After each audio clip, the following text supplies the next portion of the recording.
my name is Marina and I'm from Team 7 from Group 206. And I'm going to explain the first stage for my peer project, which was the endocrine system.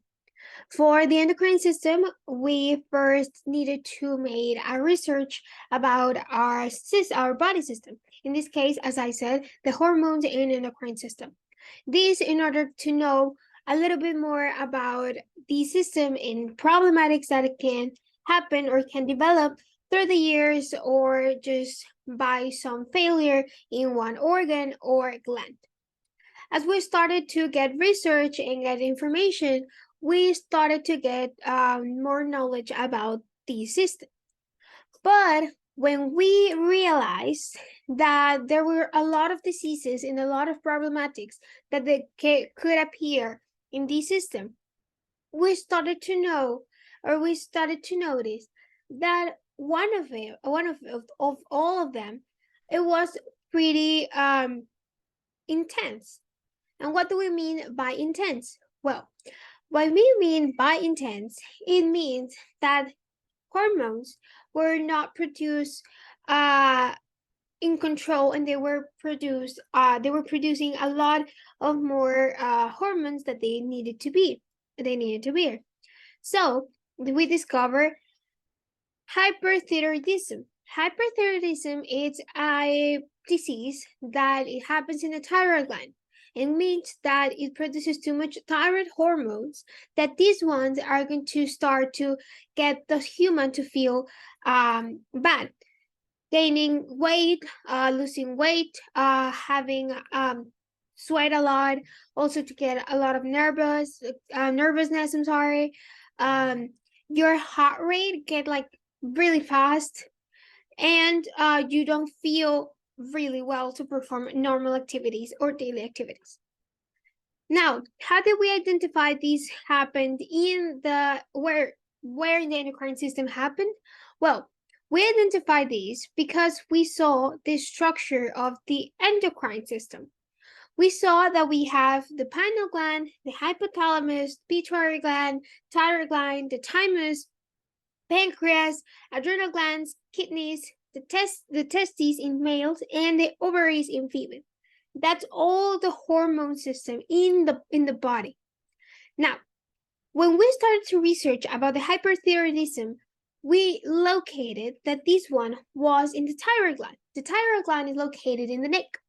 So we started to see and to get to know more about this.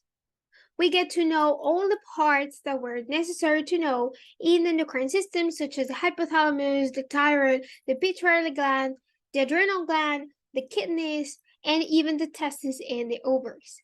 But when we focus about our illness, we investigate some solutions and treatments.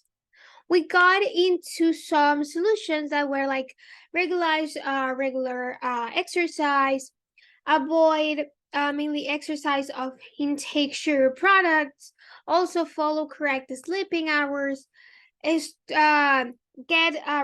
reduce your stress, also to consume healthy, to have a balance of a balanced diet, like that. Now, what do we started to analyze and to develop in this stage? Where, as a team, we decided that we were going to get our robot to get into one vein in the neck, this one that goes right here, and it was going to go all the way down to the trachea, and it was going to go to the thyroid gland. At the end, it was going to go out through the mouth. We're going to give treatment to the thyroid gland, since the producing of hormones excessively, they do not have a treatment, a solution or a cure. It can have treatments. So these treatments, they were going to be seen, and they're going to be applied by the robot. And then the robot, after doing its job, was going to go out all the way through the neck, and was going to go all the way through the mouth. That was basically how we decided that we were going to make a solution to the hypothyroidism that is our main problem in here. So that will be it for stage 1, and thank you. Hi, I'm Dana Aguilar, and I'm going to give a brief explanation of the system we are going to talk about, which is the endocrine system. Well, this system is based off only hormones, and all that is related to them is from the endocrine system. Now, by explaining the approach of the problem, the illness we chose as a team is the hyperthyroidism, in which the thyroid gland starts to produce an abundance of hormones. As a consequence, makes the human being to lose a lot of weight, have a normal sweating, nervousness, and have a fast heart rate. Our solution is that the robot will enter to the neck and go through the trachea until it reaches the thyroid cartilage, where it's going to find it and it is going to absorb and eliminate those. The robot will have a microchip that will indicate if the illness is too grave and the seriousness of that one. Finally, the hypothesis that we have is that if the robot takes out of the body the excessive thyroid hormones, then we can avoid having hyperthyroidism. Hi, I am Maria Rojas, and I will explain the 8 phases for programming of the robot. Well, the phase 1 is definition of the problem. Here the problem is the disease of hyperthyroidism. Well, it is a problem inside the thyroid gland in where hormones are produced and abundant, causing the human different and several consequences. The phase 2 is analysis. Here is the track that the robot will follow to accomplish its purpose. Well, it will start in the neck by being injected into it.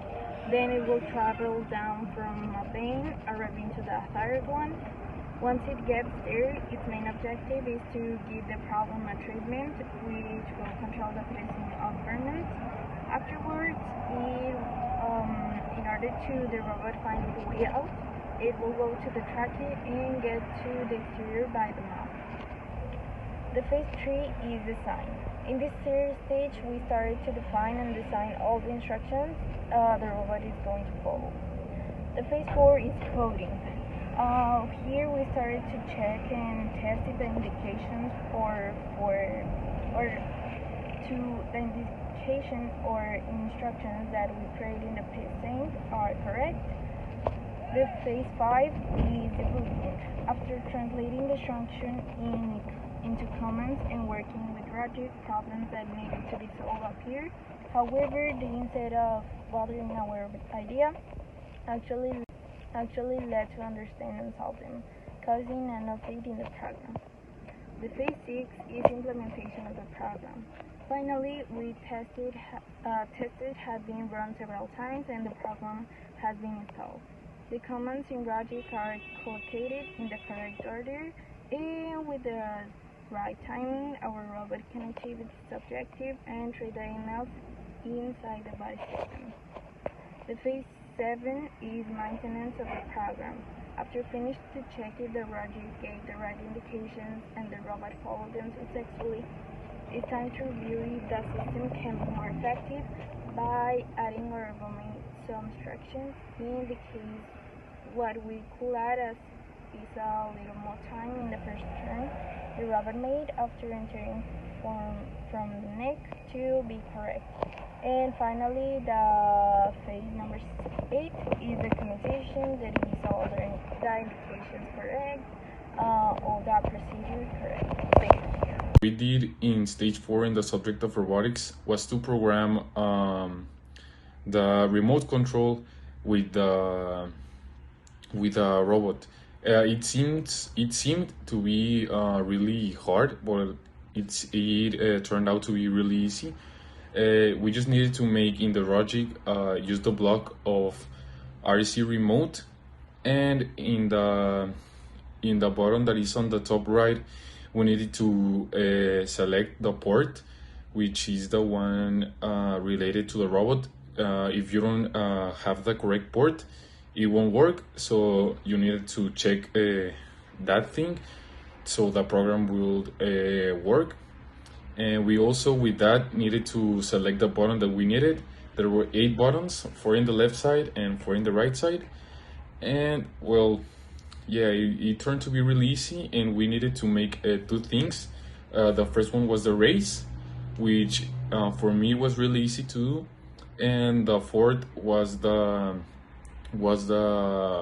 PIA, which was basically do the same logic of the body system that we had. In this case, we had the endocrine system and hormones, and well, we had to do the same